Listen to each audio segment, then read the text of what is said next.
Olá, boa noite. Hoje estamos começando um pouco mais tarde, 8h30. Tivemos imprevistos aí com a Helena, tivemos que ir no médico, mas ela tá bem, é só um resfriado com uma garganta inflamadinha, mas estamos aqui. Bom, hoje, como combinamos, vamos falar de como é que essa ideia, esse modelo sobre ambientes modificadores ele pode ser colocado em prática no espaço terapêutico e também nas escolas, né? Como é que eu crio um ambiente que vai desafiar o nosso aluno, o nosso paciente a pensar, a se desenvolver, a melhorar, a aprimorar suas capacidades de aprendizagem, de inteligência, né? Então, essas 2 semanas atrás, dia 14 especificamente, a gente começou uma série de processos que tem muito a ver com isso. Às vezes eu falo, né, de alguns livros do Forrester. Esse é o último livro que foi lançado pela editora Vozes, que vai falar justamente sobre a mediação na escola e como a gente pode usar os espaços públicos, os espaços de conhecimento, os espaços que falam da história, das ciências, que são os museus, os centros, né? Lugares públicos, né, como o bondinho e essas coisas, para que você possa aprender sobre a geografia da sua cidade, entender a história de formação dos povos, da própria cidade, por que as ruas são de uma determinada forma, por que a cidade funciona de uma determinada forma, né?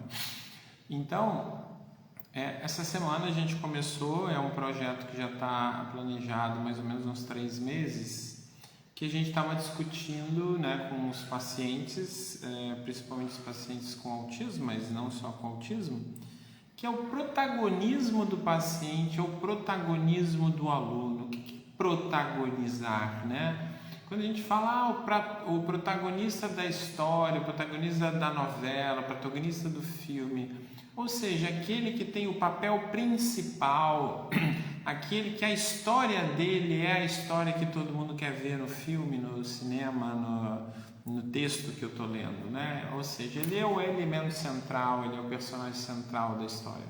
E quando você coloca o teu aluno ou o teu paciente como protagonista, quando ele é o elemento central, ele não é um coadjuvante, ele não está ali para te acompanhar, mas ele é o central, e quem assume o papel de coadjuvante, né, de coordenador de suporte, é você como terapeuta, ou você como professor, isso muda muito, isso altera muito as relações, né?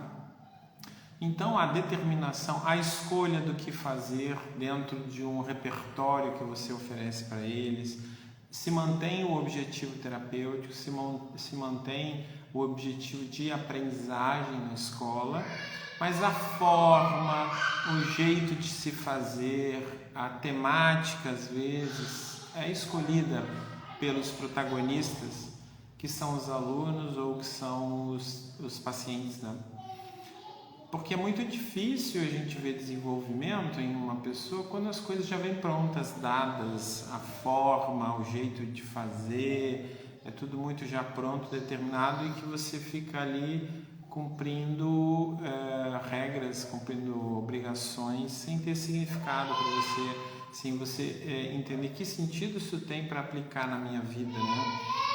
Forrester fala muito de transcendência, ou seja, aquilo que eu aprendo como mediador, eu aprendo com o meu terapeuta, depois eu consigo aplicar na minha vida pessoal, na minha vida de aprendizagem, na minha vida de interação social com as pessoas. Então isso tem que ter significado. E aí nós desenvolvemos um projeto chamado Rio Projeto ao Protagonismo, que é justamente trabalhar esse modelo de desenvolvimento de ambientes modificadores, desenvolvimento de neuroplasticidade dentro de uma perspectiva terapêutica. E uma coisa que está por trás disso também é a empregabilidade. Mas, Márcio, você está trabalhando com crianças de 10 anos, por exemplo, como é que é isso, a empregabilidade? Isso tem a ver com um critério de mediação que a gente chama de necessidade de eleger, escolher objetivos e traçar metas e construir estratégias para alcançá-los. Então, se eu tenho uma criança de 10 anos que ele não aspira, ele não tem ideação de o que seria um trabalho, como é que esses trabalhos acontecem. Todos os trabalhos dependem de uma universidade, de uma faculdade, de um estudo a nível superior, ou existem outros trabalhos que não precisam disso e que são trabalhos que trazem benefício, que trazem um sucesso para a pessoa, né? Então, no fundo, a gente vai conhecer o Rio de Janeiro através desses 11 eventos que a gente vai participar. E o primeiro, que foi escolhido pelos próprios pacientes, foi o Museu Aeroespacial da Aeronáutica, que fica no bairro de Sulacap. Então, a gente visitou esse museu no dia 14, né? A Ana Beatriz Lírio, que está aqui nos assistindo, né? Ela é irmã de um paciente meu, o Theo, e ela nos acompanhou. Ela é uma estudante de psicologia e eu meio que diz assim, você vai ser minha assistente, então ela assiste e participa das sessões com o irmão, né? Até para ela entender e poder desenvolver esse ambiente modificador em casa com ele, né? Então a gente tem discutido, ela tem participado muito, ela tem me auxiliado bastante, né, como assistente ali, e ela foi nesse dia do evento lá no museu, e foi muito legal porque quando nós entramos numa sala dedicada às mulheres que participaram da aviação de alguma forma, nós achamos lá uma coisa que foi muito interessante. A primeira oficial a nível de generalato da Força Aérea, né? Ela tem o sobrenome Lírio, e aí o Theo, que é o irmão dela, disse, nossa, será que esse Lírio é igual ao nosso? Será que ela é nossa parente? A gente até gravou um vídeo depois dele perguntando para a mãe, né? Mãe, olha aqui e tal, explicando quem era aquela pessoa. A gente filmou bem o quadro e depois a gente mandou para a mãe. Isso é uma coisa que a gente chama de despertar a necessidade de aprender. Ela tem que ter uma energia boa, ela tem que ser inspiradora, ela tem que causar dúvida para aprender. Então, olha bem, sem querer a gente foi lá e achou um vínculo de sobrenome, que não é um sobrenome comum, então possivelmente tem um parentesco aí, não sei em que nível, e que era uma pessoa que estava lá exposta, era uma pessoa importante, né? Então, isso são coisas que a gente tem que perceber que no nosso trabalho você tem que ser criativo. E aí a gente fala muito que para você ser um terapeuta forte e você ser um professor que trabalha com esse modelo, você tem que desenvolver suas capacidades também. Senão a tua aula é chata, você reproduz o livro, o terapeuta também, você faz uma terapia chata, o paciente vem obrigado, vem chorando, né? E também não adianta ser o cara mais legal do mundo se o teu trabalho não traz desenvolvimento no que aquela pessoa precisa. Então isso são coisas que a gente vai equilibrando. Bom, continuando no projeto, nós visitamos, né? E é um lugar muito especial, ele é muito grande, assim, né? Se você pegar linearmente assim os hangares com os aviões, com as coisas, ele tem mais de 500 metros, assim. Teve até um caso de uma das nossas pacientes que ela tem umas questões motoras, a gente fez um treinamento físico para ver se ela daria conta de participar do evento. Ela participou, ficou mais de 2 horas em pé, caminhando, mereceu o prêmio de depois ir para o McDonald's no shopping, né? A Bia, que a gente chama, fez isso. A família toda participou, a avó participou. Isso é importante, né? De você dar modelo para as famílias de como você leva, como você participa de um lugar como um museu. De ser algo que você consiga falar de aspectos interessantes, que ela se aprofunde, para que ela entenda o significado. Por exemplo, tinham outros adolescentes de 11, 12 anos que já jogam videogame comigo, e quando eles entraram na sala de armas, por exemplo, eles falaram, nossa, é igual no Fortnite, olha essa arma. Então eles tiveram a experiência e viram assim, né, que o próprio pessoal da aeronáutica falando que aquele lugar não era um lugar que enfatizava ou aplaudia a violência, aplaudia a guerra ou aplaudia a morte, afinal. Mas que era uma coisa da sociedade, da humanidade, de ter instrumentos que às vezes são de defesa, né? A gente entende ele muito como de ataque. E aqui a Anne está falando, o Theo tem se mostrado bastante interessado em relação a esses projetos, ele tem gostado de citar o protagonista, como você cita, além dos manuseios que ele tem tido de projetar o que viu.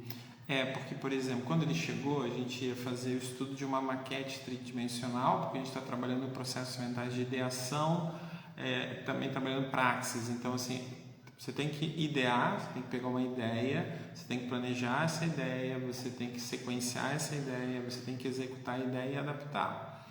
E aí, quando ele chegou, no primeiro dia de sessão, ele tinha que trabalhar com uma ideia dessa. Aí ele me perguntou, mas tio Márcio, a gente não pode fazer um quarto que é muito mais legal que uma sala? A sala é chato e tal. Claro, porque a sala não pertence a ele, o quarto é o quarto dele. E a gente começou a projetar, a gente fez desenhos no papel, o que você quer no seu quarto? Eu quero um beliche. A gente fez o beliche com um material de espuma expandida que é próprio para maquete. Depois, eu queria uma televisão de 65 polegadas para jogar videogame. A gente fez a televisão. O que vai embaixo da televisão? Vamos fazer uma mesa assim que vai depois ter luz de LED e tal. Isso tudo que a gente está falando é uma forma dele criar, né, na cabeça dele projetos. Quando eu estava falando de empregabilidade para uma criança de 10 anos, é isso. Eu tenho que criar um sonho, eu tenho que criar uma meta, eu tenho que criar um objetivo para minha vida e não ser levado, né, pelos meus pais sem eu ter função, sem eu ter objetivo na vida. E às vezes você preparar aquela pessoa para realizar aquele sonho. Eu posso ser um aviador, eu posso estar num concurso público para entrar na Marinha, no Exército Aeronáutico? Posso. Eu posso trabalhar na bilheteria? Posso. Eu posso trabalhar na conservação de um museu, por exemplo, que eles viram lá pessoas fazendo a conservação? Podem. Eu posso ser uma pessoa que faz a rotina de apresentação, de acompanhamento no museu? Posso. Então a ideia é apresentar vários cenários, várias situações onde eles possam ver o que as pessoas fizeram das suas vidas e como elas conseguiram também chegar e ter uma profissão. Da mesma forma que lá eles viram personagens, então eles viram, por exemplo, o Santos Dumont, quem foi ele, o que ele criou. Eles viram várias mulheres que trabalharam, estudaram para ser aviadoras. Eles viram uma área do museu onde tem todas as primeiras pilotos mulher da aviação, qual era o papel, quem eram elas, o que elas fizeram e tal, toda uma história assim, né? Então essas questões são interessantes para você construir um imaginário ideário para aquelas crianças e adolescentes. Aí você pode dizer assim, mas Márcio, meu filho é suporte 3, por exemplo. Sim, mas ele vai lá ter uma experiência naquele espaço, ele vai ver as coisas, ele pode ter uma experiência física até de entrar num cockpit de avião, ele pode ter a experiência de tocar nos objetos, né? Alguns podem, outros não. E ele ali é um ambiente silencioso. Isso eu notei muito, assim, que para um autista que às vezes tem hipersensibilidade, ele se sente bem, é um lugar espaçoso, então não tem um sentimento de claustrofobia, de estar apertado, de estar assim. Então isso foram coisas muito interessantes que o museu, né, aeroespacial pode trazer. E o que foi importante também foi como eles se comunicavam, que esse é um outro trabalho de desenvolvimento, que é a fala da entrevista, do diálogo, de comentar o que está acontecendo, o que está vendo. Então, durante esse trabalho, o que a gente faz? A gente pede que eles entrevistem as pessoas que estão lá e perguntem sobre os seus empregos, como é que ele fez para trabalhar lá, foi muito estudo, ele gosta do trabalho e tudo mais. E isso vai desenvolvendo aspectos de linguagem, de comunicação, né, de pragmática. Né? Estou vendo que a Gisele está aqui nos assistindo, que é fono. Então, isso é extremamente importante, de criar projetos assim, onde ele vai ter uma meta de por que ele faz um treino de fala, por que ele tenta entender como é que eu pergunto para alguém, como é que eu dou sequência a uma conversa. Porque a gente vai ter que ir lá visitar o museu e vai ter que falar com alguém, ou outros lugares da cidade, ou vai fazer uma entrevista com pessoas mais velhas que podem contar a história da vida daquela cidade ou do bairro que você mora e tudo mais. Então é um projeto onde eles são protagonistas, então assim, eles não são filmados, eles filmam. Então a gente trabalhou bastante deles saberem usar o celular para filmar, ou uma câmera que se chama uma câmera de cabeça. Então, o que eles vão perguntar? Eles vão escolher qual é o lugar que tem. Às vezes a gente coloca, né, numa situação deles serem filmados para eles explicarem o que estão vendo. O Theo mesmo que participou, ele disse: Timar, vem cá, eu vou te mostrar um avião que é igual ao do Sonic. E ele mostrou lá um avião super legal que era do Sonic. Outro, por exemplo, esse aqui é o helicóptero do Top Gun Maverick, que era um helicóptero russo e que tem lá no Museu Aeroespacial. Então eles conseguiram ver coisas ali que não estavam no script, a gente não estava dando aula de museu, né? Eles estavam lá podendo ver e usufruindo da cidade, né? Aquilo é um equipamento público de promoção da inteligência, da aprendizagem, de conhecer a história, e foi um trabalho que eu fiz questão de não guiar. Eu não queria fazer a orientação, eu estava lá acompanhando, filmando e às vezes, né, dando um suporte para alguma coisa, mas eles fizeram sozinho com as suas famílias, eles estavam ouvindo a pessoa que era o nosso guia, e foi muito, muito interessante como eles perceberam que tem coisas próximas a eles e que eles nunca vão. E às vezes a gente reclama, né, que todo mundo está muito no celular, é muito no shopping, mas a gente não tem essa informação mesmo. Esse Museu Aeroespacial, ele é gratuito, você não paga nada, ele é próximo, tem BRT próximo, para sair do BRT de Sulacap a pé ali, dá uns 200 metros a pé, nem isso. Então é um equipamento, como tem muitos outros no Rio de Janeiro, que ele não é tão caro como alguns lugares, né, principalmente na Zona Sul, que tem já um pagamento com bondinho e tal, mas tem vários museus no Rio de Janeiro, e aí eu fico pensando, será que esse não é o lugar de criar uma história, no sentido, nós vamos no museu, nós vamos vivenciar no museu, depois vamos representar o que nós vivenciamos. Agora, por exemplo, a gente está concluindo a construção de uma maquete do Museu Aeroespacial, com um hangar que tem luz de LED que acende por comando de voz da Alexa, que vão ter os modelos de avião que nós vimos, e eles vão poder brincar simulando uma pista de pouso. Então, ou seja, eu tenho a experiência direta, depois eu vou transcender, vou trabalhar o meu imaginário para eu poder comunicar aquilo que eu aprendi para um público, e isso vai acontecer, né? Nós temos em outubro um evento chamado Game Zone, que nós já estamos no 3º, 4º ano, onde eles vão apresentar tudo isso para as pessoas. Então, o que eu estou falando é que tem modelos terapêuticos e escolares que vão construindo a necessidade de aprender, a necessidade de me aprofundar, a necessidade de eu abandonar o celular de um uso não muito funcional, não muito interessante, para o meu celular filmar, para o meu celular ser fonte de informação sobre um assunto que eu estou vendo. Isso depende da gente. A Bia está falando aqui: Theo ama passeios e conhecer lugares novos, histórias novas. Além de ser muito curioso, esses passeios que vocês propõem incentivam muito a ele no quesito conhecimento. Aliás, amanhã já vamos também. Amanhã a gente vai fazer uma visita ao quartel de blindados aqui na Vila Militar, no Rio de Janeiro. E o que acontece? Eles vão poder entrar nos tanques de guerra, nos veículos blindados, né? E vão ter essa experiência, porque amanhã é a formatura da turma de militares da área dos blindados. Então a gente foi convidado, a gente vai lá visitar. Então é um dia especial que tem aqui, que é aberto ao público, para que as pessoas tenham essa experiência. Então a gente vai filmar eles, essa surpresa de estar numa coisa inusitada que eles só viram num filme, né? Então essas coisas, o estresse positivo é isso.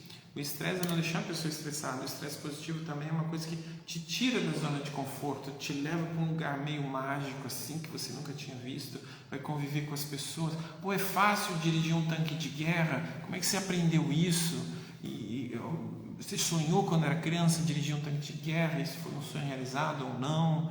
Então você tem um estímulo, essa emoção que você empresta à aprendizagem, ao projeto.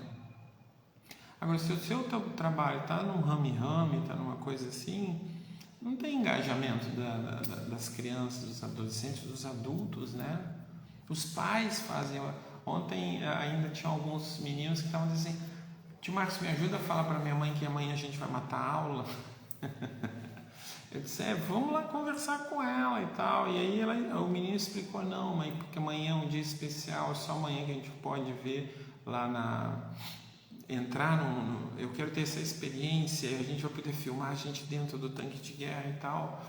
Eles já tinham desenhado o tanque de guerra e tal. Ele convenceu e foi lá, defendeu o ponto de vista dele, convenceu a mãe. O pai meio que já tinha dito não. Ele disse: não, mas se você quer ir, a mãe bateu o martelo, disse: não, você vai sim, a gente conversa com a escola, não vai ter prova e tal. E depois você até conta o que aconteceu lá na escola e tal, vai ser até um momento interessante. Então, assim, o que a gente fala de ambiente modificador é criar esse sistema de necessidades com uma energia boa, curiosa, participando. Às vezes é pelo conhecimento, às vezes pode ser pela alimentação. Às vezes eu inicio o meu trabalho de ambiente modificador fazendo comida. Essa semana mesmo eu tive 2 pacientes novos e eu falo das classificações para vocês entenderem às vezes a complexidade. Então, um paciente nível 2 suporte, outro de nível 3, um fala algumas palavras, não tem um discurso assim aberto, outro não fala ainda, mas eu perguntei a eles o que eles gostariam de comer, e aí demorou para sair alguma coisa, eu sugeri pizza, aí todo mundo gostava de pizza de calabresa, e virou a temática da semana, e a gente fez a massa junto, eles montaram a pizza, cortaram a pizza, amassaram a pizza, fizeram tudo do zero, cortaram linguiça, não sabiam cortar no início, aí fiz um trabalho que a gente chama de mediação zero, que é quando você dá suporte manual mesmo, toca na pessoa, né, para ela executar, conseguimos fazer, as mães participando juntas, e a gente comeu a pizza em 40 minutos, a gente fez a massa, cozinhou, assou, comeu, e lógico que eu não vou ficar dando pizza todo dia para as pessoas, né? Mas ali era uma coisa de engajamento.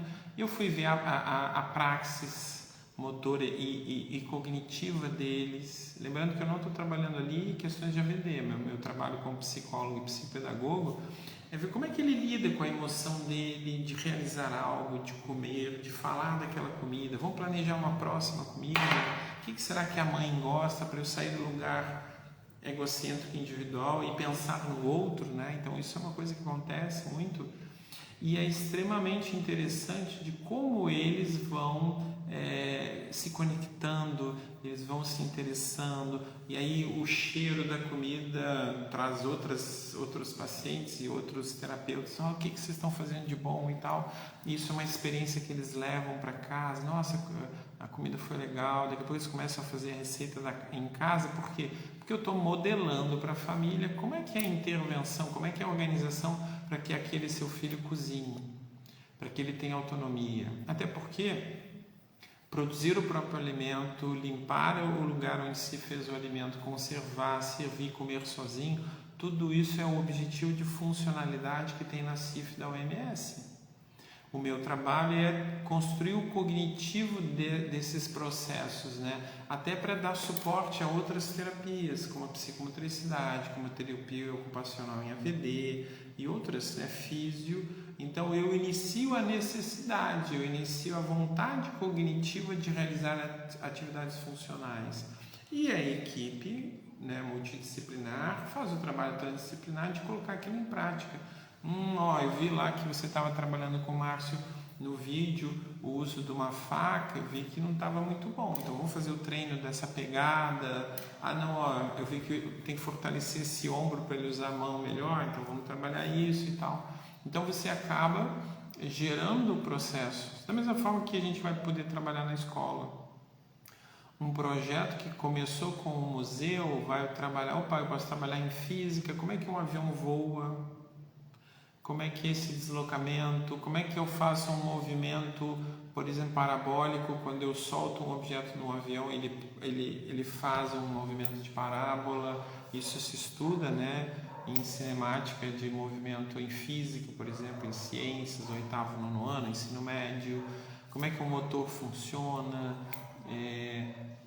N coisas que você vai achar no museu, né? Motores, automação. Então, às vezes, um projeto pequeno de ir no museu gera todo um projeto em torno das disciplinas, dos conteúdos que você está trabalhando ali.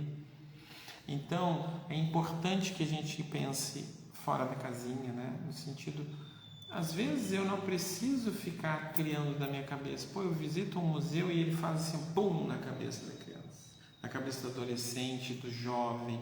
Mas se você tem que mediar antes, você tem que fazer uma preparação do que vai acontecer lá, como que vai acontecer, o que nós vamos fazer com aquilo, tem que ter metas, né, claras para eles.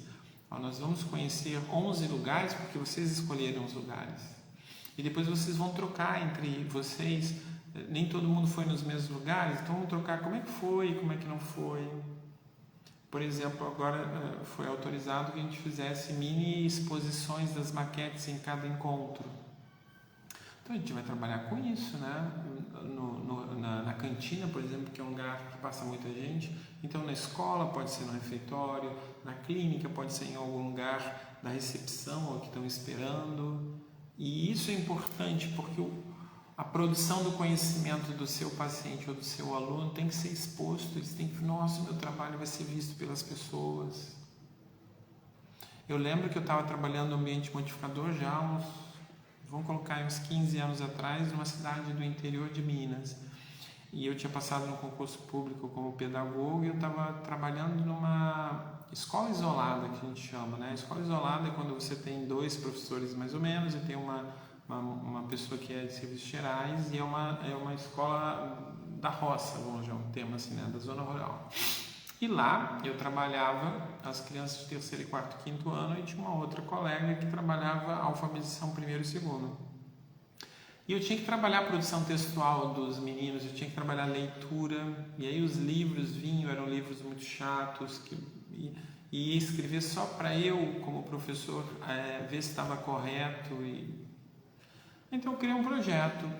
A vida ali da comunidade tinha muito uma coisa de pegar um ônibus e ir para o centro da cidade, levava 1 hora de viagem, depois voltava 1 hora, e aí meio que não tinha o que fazer durante essa 1 hora. O que eu fiz como criatividade de projeto com eles?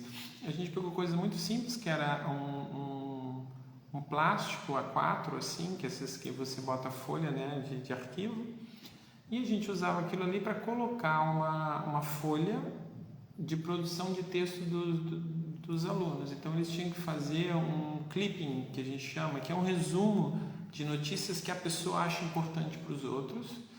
Então eles falavam de videogame, eles falavam dos projetos da horta, de coisas que a gente estava estudando, ou assuntos da comunidade que aquele aluno via, e a gente usava um computador digitando lá, que tinha 2 computadores na escolinha, a gente digitava aquilo tudo, imprimia colorido e aí vinha a foto do escritor, né, do repórter. Então era a foto do aluno com o seu nome, que idade que tinha, da turma tal. Isso era colocado nesse envelope transparente e era colocado nas janelas do ônibus, no lado da pessoa onde ela estava sentada. E aí a gente colocou o título desse projeto de Viajando na Leitura. Então, enquanto as pessoas estavam viajando quase 1 hora lá de ônibus, eles iam lendo as notícias que os meus alunos escreviam, e a gente trocava isso toda semana. 1 vez por semana, na sexta-feira, a gente colocava as novas notícias. E aí o cobrador começou a dizer para mim: professor Márcio, as pessoas ao longo da viagem elas começam a trocar de lugar para todo mundo ler os textos que estão na janela. E eles esperam na sexta-feira os novos textos. Olha bem, é um projeto que não necessitou grandes tecnologias, que não teve grande suporte financeiro, mas que produziu muito o feedback, o significado para aquela comunidade, né? A importância que estavam os seus filhos lendo e escrevendo, mas com finalidade, com objetivo. Então isso é um exemplo de como as propostas escolares, as propostas terapêuticas, elas têm que ter publicidade. Ou seja, ela tem que ser divulgada, não só naquela reuniãozinha familiar que vocês vão chamar e vão apresentar o trabalho, não, ela tem que abrir as portas, ela tem que ir para o mundo, e às vezes é fácil. Um outro projeto que a gente fez, que eu estava trabalhando numa outra escola, dando um exemplo, a gente fez o olhar sobre uma cidade, era Florianópolis, no sul, e a gente conversou, né, com a direção da escola, e a gente conversou também com a gerência, né, de um shopping, e a gente pegou toda uma área de exposição do shopping e apresentamos os projetos de estudo sobre a cidade no shopping. Foram 3 dias, sexta, sábado e domingo. Teve um registro de 75 mil visitantes que foi no shopping. O shopping estava aberto. Às vezes o shopping não sabe nem o que expor, e às vezes você lá na sua escola particular ou pública vai para o shopping e dá um lugar de conhecimento. Isso para os alunos foi sensacional, porque eu vou estudar, eu vou entender a minha cidade, mas eu vou expor o conhecimento que eu estou produzindo. Eu não estudo para a prova. Eu não estudo um trabalhinho que vai ter nota porque você copiou a mão, ou não sei o que. Não, aquilo traz uma capacidade de eu apresentar, de eu falar com as pessoas, de eu contar o meu conhecimento. E não é porque vale nota, porque aquilo é importante. Então o ambiente modificador, ele trabalha isso, não é uma coisa do espaço, mas é das relações, né? Aqui a Tati está falando, muito legal quando se tem essa visão de trazer a realidade deles, algo simples e fez diferença incrível. Sim, gente, não é complexo, porque sempre que você quer fazer um mega projeto, você vai criar um monte de empecilhos, de dificuldades, não é muito dinheiro, leva muito trabalho, não. Às vezes é uma coisa simples, o modelo de ambiente modificador para casa é isso. Às vezes eu estou dando um modelo para a família que é fazer um biscoito, fazer um sanduíche, fazer uma pizza, e que isso vira um momento da casa. Por quê? Porque para eu fazer pizza eu tenho que ir no armário, eu tenho que ter a receita, eu tenho que ir no supermercado comprar, eu tenho que lavar a louça, eu tenho que esperar, eu tenho que pensar no outro, será que meu pai gosta de calabresa? E a minha avó? E a minha irmã? Isso tudo são habilidades sociais, é teoria da mente, você pensar no que o outro gosta. Isso é extremamente importante, não só para os neurodivergentes ou pessoas com autismo, mas hoje a gente vive numa sociedade que o outro não se preocupa com o que você quer ou o que você gosta, é sempre o meu. Então, quando você constrói um ambiente assim familiar, muda muita coisa. Todo mundo tem uma televisão em casa, porque cada um quer ver um programa ou ter uma atividade. Não tem mais uma atividade que eu compartilho, que eu me corregulo para estar fazendo uma atividade compartilhada. A gente não tem projeto, não tem matemática, então, entendeu? Então, às vezes, quando você vai modelando para a família como isso pode se dar, e às vezes, mas é muito intelectual. Não, eu tenho projetos que a pessoa vai sentir o cheiro do orégano, uma coisa sensível, né? Sensorial, básica, e que você está trabalhando com pessoas, às vezes, que não fala, ou que nível de atenção, ou de percepção, né, de observação, que a gente mede isso às vezes no perfil sensorial, é muito pequeno, quase não percebe. Então você tem que fazer essas coisas, de botar o cheiro, de botar uma luz, de botar uma sensação na experiência. A Bia está falando aqui, por isso faço questão de incluir o Theo em qualquer atividade aqui em casa, para que ele possa se sentir incluído em qualquer momento com a família. Isso aí. Mas, Bia, quando a gente está trabalhando essas questões que eu estou falando aqui, é importante que você perceba que, além de incluir no cotidiano, ele tem que ser capaz de entender o significado daquilo que está acontecendo e aplicar em outros lugares. Ele tem que ter consciência de que você está fazendo isso com ele, entendeu? Porque isso faz muita diferença. Quando você tem consciência do que você está fazendo e por que você está fazendo, faz muita diferença. Eu, às vezes, isso é uma prática minha, eu pergunto para meus pacientes no início do ano, quando eu vou começar avaliações, por que você faz terapia comigo? Muitos antes não sabiam por quê. Hoje eles respondem, eu tenho que lidar com o meu TDAH, porque eu sou muito impulsivo, esqueço as coisas. Eu estou aqui para tratar do meu autismo. Eu estou aqui para tratar de questões físicas, porque eu tenho paralisia cerebral, por exemplo. Entendeu? Isso é importante para a gente perceber. Se a criança acha que só vai brincar, ela não está dando conta de que ela tem uma condição que tem que ser melhorada. Ela não vai ter objetivos, ela não vai ter metas. Muitas famílias não contam para os filhos que têm autismo, por exemplo, como se fosse uma coisa que tem que fazer segredo. Por quê? É feio ser autista? É problema? É o quê? Não, é minha condição, é minha natureza, é meu funcionamento. E eu tenho que lidar com isso, eu tenho que entender isso, até porque às vezes eu estou sofrendo algum bullying, alguma questão, eu nem sei porquê, porque ninguém me instruiu como lidar com aquilo. Eu estou tendo uma crise sensorial e nem sei porquê. Aí eu começo a me achar errado, eu começo a me achar estranho. Então é importante que a gente trabalhe isso, né? Por exemplo, algumas crianças com síndrome de Down têm uma dificuldade de se perceber parte da família, porque só ele tem aquela expressão, aquele cabelo, aquele olho, minha família é toda diferente de mim.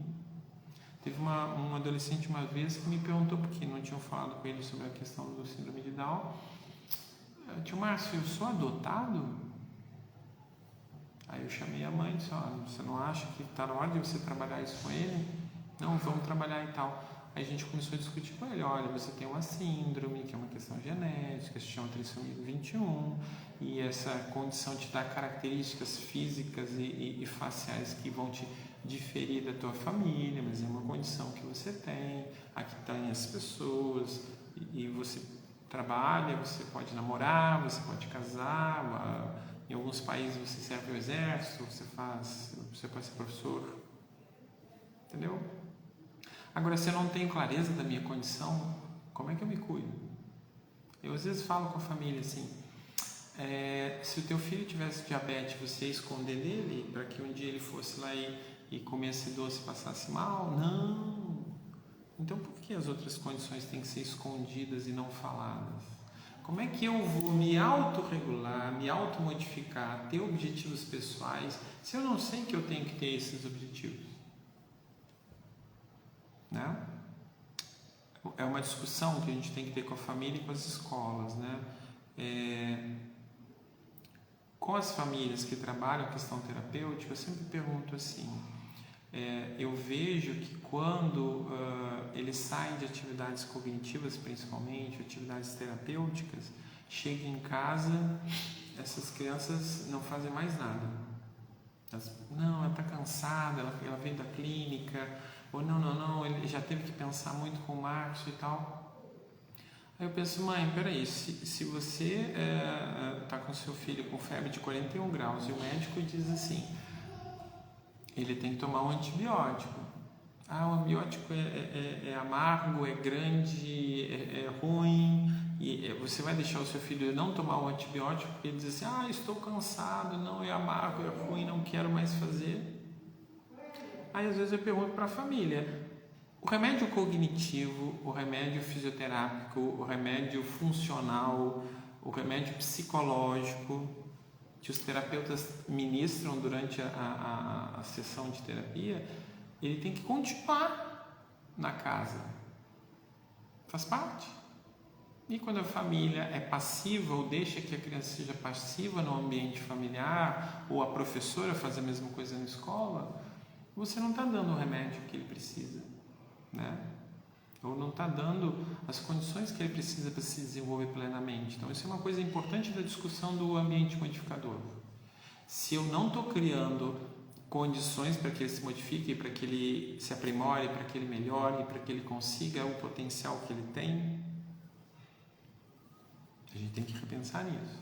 Tati está dizendo aqui: quando passei pelo curso com vocês, essa foi uma coisa que me impactou muito. Ouvir o relato deles e ver o quanto eles tinham clareza das condições deles. Realmente é um F, que eu não sei o que é isso. Bom, porque você vai ver que tem muita diferença quando eu sei qual é a minha condição e o que eu tenho que fazer, por que eu tenho que fazer isso. E outra é isso é uma coisa que a gente trabalha muito, eu ser ativo e protagonista. Como é que eu posso ser protagonista se eu não sei que eu tenho que ser protagonista? Não, você não me dá minhas ferramentas, você me coloca passivo sempre, eu nunca escolho. Eu nunca escolho a minha roupa, eu nunca escolho o que eu vou comer, eu não participo disso, eu não escolho o sabonete, o desodorante, a minha pasta de dente, né? A gente está criando essa dificuldade e a gente fala, olha, você vai acabar criando uma coisa que o Forrester trabalha, que é a síndrome de privação cultural, que isso gera a deficiência e não a condição inicial. Então, às vezes a gente está deficientizando o nosso filho, o nosso aluno, porque eu criei uma condição ali dele ser passivo, dele não desenvolver suas capacidades, dele não pensar. E isso é extremamente comum, tá? Não é muito diferente, não. É comum de a gente ver, chegar num ambiente e ver, opa, esse ambiente, essa forma de atuar está gerando deficiência, está gerando um desempenho abaixo. Ah, como assim, Márcio? Vamos lá, vamos pegar assim, eu tenho um filho ou eu tenho um aluno que tem 11, 12 anos, cronológico, e eu começo a lidar com ele, falar com ele e dar experiências para ele que são coisas de meninos de 4, 5 anos. O Marcos vira Marquinho. Tudo é no diminutivo, tudo é uma aceitação passiva, risonha de qualquer coisa que ele faça. Ai, que lindinho, kkkkkk. O que você está gerando é uma deficiência mental, sim. Porque se você fosse vou fazer uma coisa bem clássica, teste do QI. Eu pego a idade dele, pego como ele desempenha e vou ver a diferença. Então, se eu tenho 12 anos e estou funcionando como 5, eu estou com um déficit intelectual muito alto.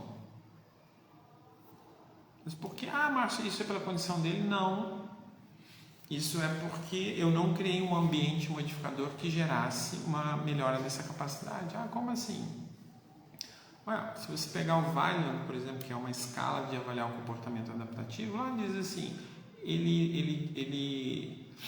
ele ajuda a tirar uma mesa, ele come sozinho, ele se veste sozinho, ele consegue atender um telefone, fala para quem que é o telefone, várias funcionalidades do dia a dia.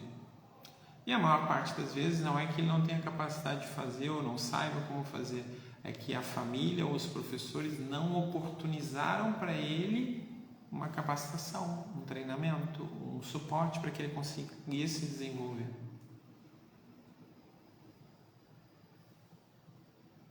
Eu tenho muito assim, às vezes eu vou começar a trabalhar a culinária, aí a mãe diz, eu nunca deixei ele cortar para ele não cortar alimento com faca, porque é por coisa de segurança para ele não se cortar.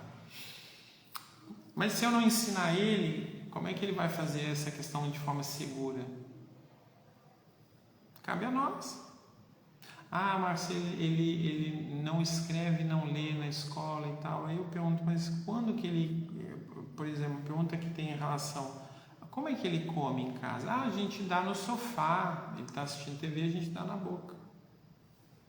A família acabou de tirar todo o treinamento, toda a capacitação, todo o exercício que a mesa de jantar, de almoço, de lanche oferece a uma criança, onde ela senta, onde ela olha o prato, a xícara, o talher, e que isso é que vai dar condição para que ele aprenda na escola, numa cultura escolar, que é sentado, olhando à frente, segurando o instrumento de escrita, que é a mesma coisa que você segurou o instrumento para comer.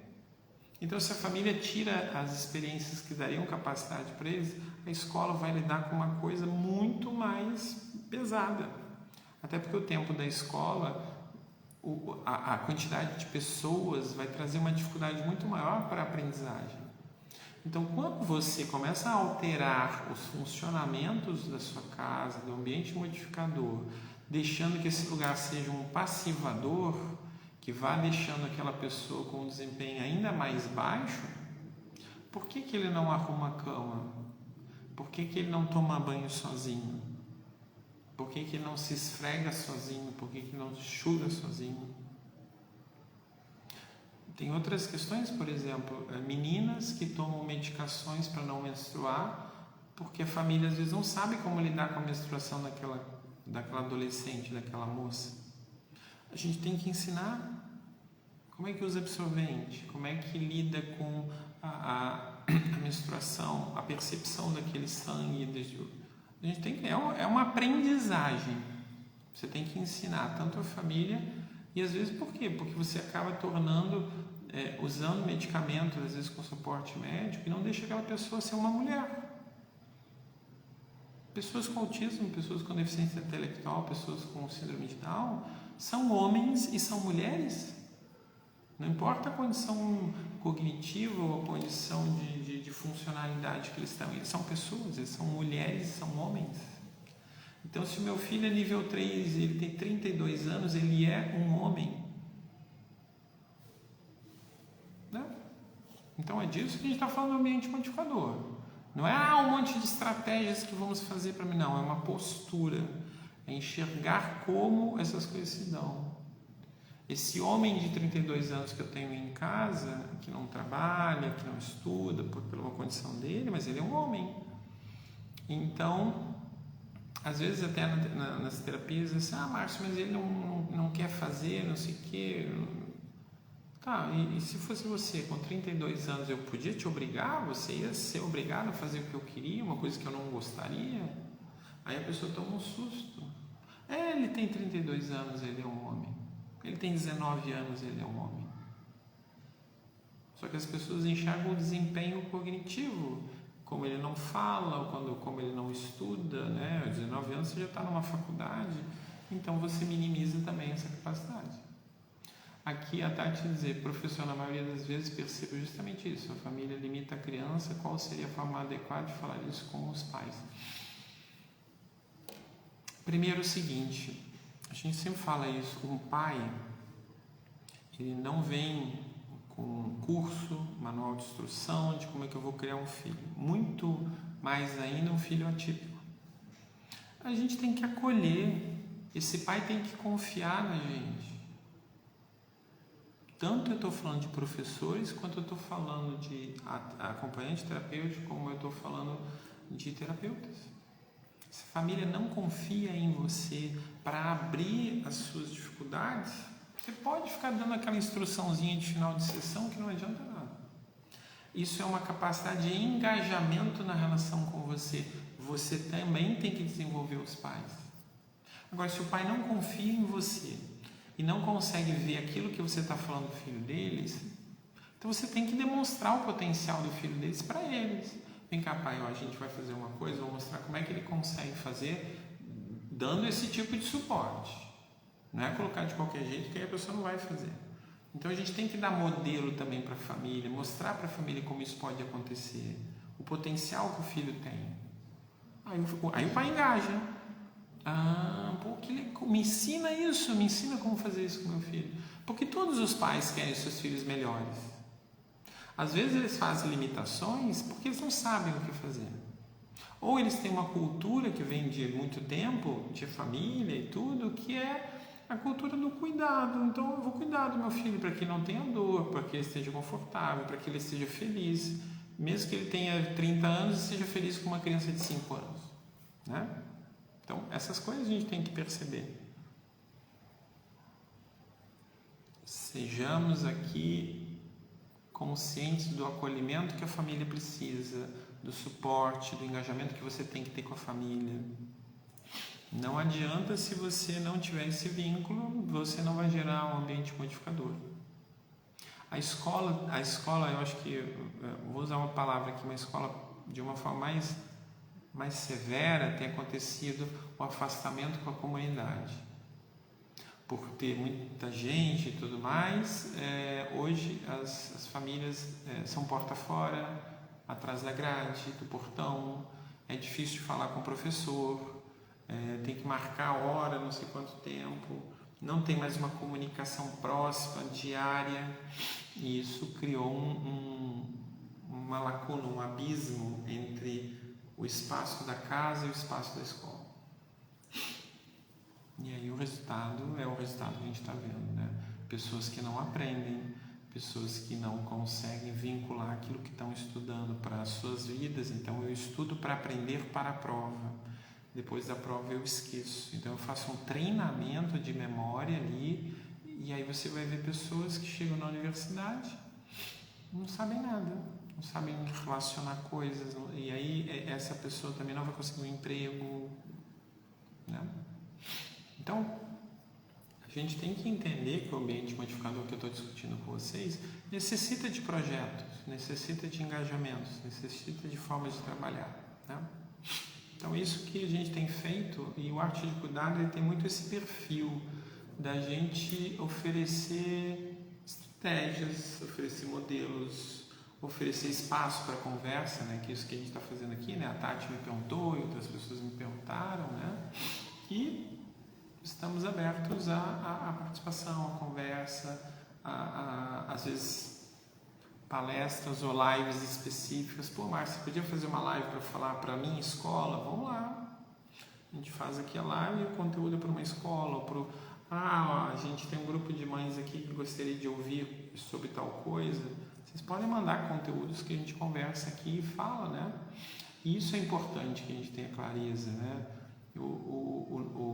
Quando a gente fala do arte de pensar e do arte de cuidar, é uma iniciativa de promoção da informação, do conhecimento, da necessidade de ouvir, da necessidade de colocar a família e o próprio paciente, o próprio aluno como protagonista do seu desenvolvimento, né? Por muito tempo o terapeuta e o professor eram protagonistas, eles que estavam no palco, eles que estavam na frente, eles que estavam determinando tudo. Não, quem tem que fazer o protagonismo são as pessoas para elas se curarem, para elas se desenvolverem, para elas lidarem com as suas necessidades, né? E essa é a nossa luta, minha, da Kelly aqui, e acredito até que com um grupo que está se aproximando, né? E começando a gente trabalhar. A Kelly ontem falou do lançamento do nosso trabalho de dar suporte no aprimoramento cognitivo da aprendizagem escolar. Então a gente está montando uma equipe de professores, de pedagogos, que a gente possa trabalhar essas dinâmicas não como explicadores, mas criar um espaço onde as pessoas possam receber esse tipo de suporte da sua aprendizagem, né? Então, pessoal, agradeço muito a Bia, não sei se ainda está aí, a sua participação ativa, né, no desenvolvimento do irmão, nas terapias. Amanhã a gente vai, na semana que vem eu até vou mostrar alguma coisa, amanhã a gente vai fazer uma visita aos tanques de guerra do exército, vai ser muito legal, a gente vai documentar isso. E eu vou soltando alguns videozinhos e tudo mais do que a gente fez, né, com a autorização das pessoas. Isso é importante, tá? E assim, tudo isso que eu falei acontece num espaço terapêutico. O Servim é o grande local, né, do meu trabalho, da Kelly, né? E que lá acontece, lá tem, e a gente até está planejando aqui de fazer uma live no Arte de Pensar com a doutora Tânia Frazão, que é a idealizadora desse lugar, e a gente vai chamar ela para conversar sobre como é que é idealizar um centro de reabilitação integrado e dar apoio a todas essas ideias, e lidar com o desenvolvimento do estudo, e ter uma clínica que hoje deve estar próximo de 500 pacientes e quase 100 terapeutas, né? Então a gente quer ouvir essa pessoa falar de como é que foi esse sonho dela, como é que a gente está colocando isso. A gente ainda está tentando ver a agenda, né, de que dia que seria possível, mas ela já deu um sim, né? A Bia, que é a irmã do Theo aqui, eu tentei convidar a mãe dela, mas a agenda da mãe dela, né, da Dani, não dava certo, tá bom? Mas, gente, agradeço muito. Semana que vem estamos aí. Amanhã é dia de brincar, que ele vai mostrar um vídeo sobre ela brincando com a Helena, né? E essa semana a gente tem na segunda-feira também, no Artistas do Cuidado, uma nutricionista que vai falar como o modelo de Floor Time ajudou a trabalhar com seletividade alimentar e essas coisas todas, tá bom? Bom final de semana, não perca amanhã às 8 horas a Kelly vai lançar o vídeo sobre o brincar, tá bom? Agradeço muito, beijão.